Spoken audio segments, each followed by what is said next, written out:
the judges did what judges do. How you don't rip a guy off when you're in this sport, the dirtiest sport in the world where we've been ripping guys off from the beginning of time. But this is the one time we're not going to do it. All right, fine. But like anything, there's a checks and balances, right? And I've talked to you guys about this before. When the referee pulls a guy off the opponent, calls it a TKO. When the referee does a TKO, that is the referee telling your 3 licensed cornermen that all have a towel and have the ability to stop the fight. If the referee steps in and calls a TKO, he is telling those 3, you guys have failed. I no longer need you guys. I no longer am entrusting you guys. In fact, I'm taking the number 1 power away from you, and I'm going to stop this fight. That's what that is. If you have a decision that is corrupt, you have a corrupted decision, you will then have a great body that can do great things because they have the power of hindsight. We know everything to be true if we have the power of hindsight. They do have it.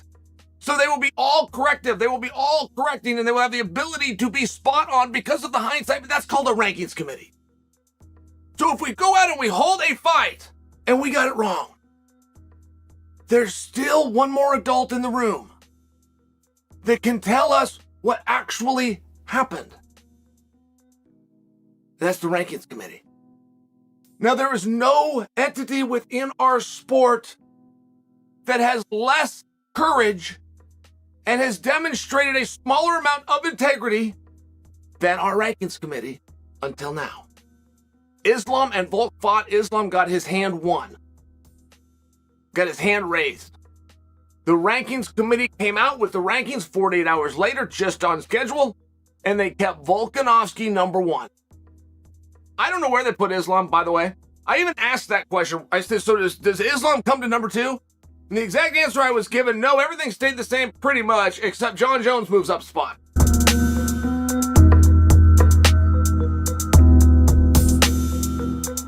Ну, прежде всего, поздравляем. Расскажи, пожалуйста, как прилетел, как долетел. И, наверное, главный вопрос сегодня – это почему все-таки в рейтинге Алекс Волконовский остается номер 1. Что ты думаешь по этому поводу? И готов ли биться еще раз, если вдруг потребуется, чтобы доказать, что ты лучше? Спасибо за поздравление.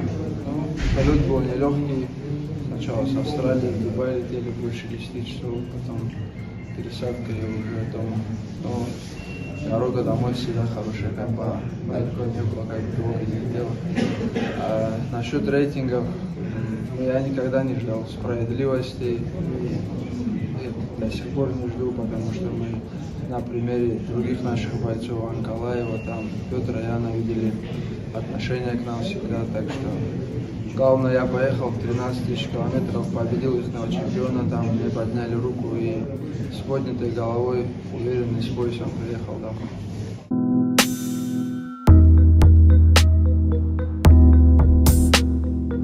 I think it's just perfect. You know, as mixed martial artists, when we get into the sport, we want the brightest lights, the biggest opportunities, the biggest stages of our lives. Of course, we want to provide for our families. We want to make a career out of this, but you want to make people feel something with your performances, and you want to get to the pinnacle, which is the most amount of eyeballs, the most amount of attention, and the most amount of intrigue. Fighting Conor McGregor inside the UFC octagon, live on pay-per-view, is the pinnacle of the sport of mixed martial arts. I want that big stage. I've been fighting for it for the last almost 15 years now, and it's finally come full circle, finally come to fruition, and I couldn't be more excited. I cannot wait to do it. And also leading up to that, with The Ultimate Fighter on ESPN right before. Yeah, you couldn't ask for a better show. Mystic. I think first round, I'm going to get in his face right away, keep my foot on the gas pedal, make him second guess himself, make him take steps backwards right away. After that first round, it finishes, I come off the stool, meet him in the center of the octagon, and I land something after he's slowed down a little bit, after I've gotten my range a little bit. That's my prediction. Hopefully it comes to fruition. If not, it might be a knockdown, drag-out war, and the fans will be the beneficiary. Imagine that does happen. I have been very active. You know, I just signed with the promotion a little over 2 years ago, and I have fought the who's who, the toughest strength of schedule that maybe anybody ever has coming into the UFC. I have fought no less than anybody ranked outside of the top 5. Fought for a title, some ups, some downs, nonstop action and violence, and me staying extremely active. Conor has had the luxury of stepping away from the sport because he has a very padded bank account. He does live a life of luxury, but we can't make the mistake of thinking that Conor McGregor has lost his passion for mixed martial arts. He loves the attention, he loves the cameras, he loves the competition, he loves the blood and guts and the training of mixed martial arts. It's his first love. It was the one thing that has gotten him from laying on a couch, being a plumber on welfare in Ireland, and turned him into not just a worldwide icon, but a multi-millionaire.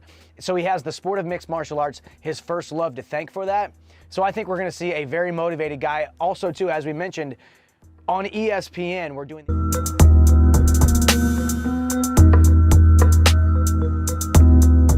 It's little things that add up to big things in the end. And you take a look and you go, I understand why the UFC wants to put this in their contract, because, you know, I don't want fighters coming out in a class action lawsuit against me, because they really kind of have one right now. And I totally understand it, but you're trying to take away the rights of the fighters by adding these things in there. All of these things by saying, you know what, you can't sue. Who are you to say? Maybe he has the right to sue you because you fuck him over. Now, if you don't fuck him over, then I don't think they should be able to sue. But the reason that people can sue is it's not always fair that people can. I agree with them, but sometimes it is, because what you did to them is dirty, and it's their recourse in, you know, trying to make something that's a wrong a right. And I don't know. I just take a look at what this has been this way for a while. The contracts are very restrictive. They're very one-sided, and fighters are going to have to make a stand somewhere. And it's got to be not, you know, you can go with all these guys from the Dana White Contender Series. They'll sign anything, as we have seen.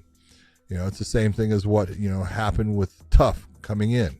Those guys would sign anything because they just want to be part of the UFC. And I understand that. And if that's what you want to do, I'm not going to sit there and tell you not to.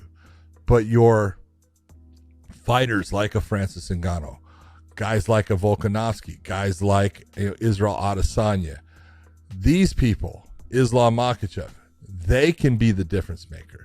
They can be the ones that go, I'm not doing that. And they need to.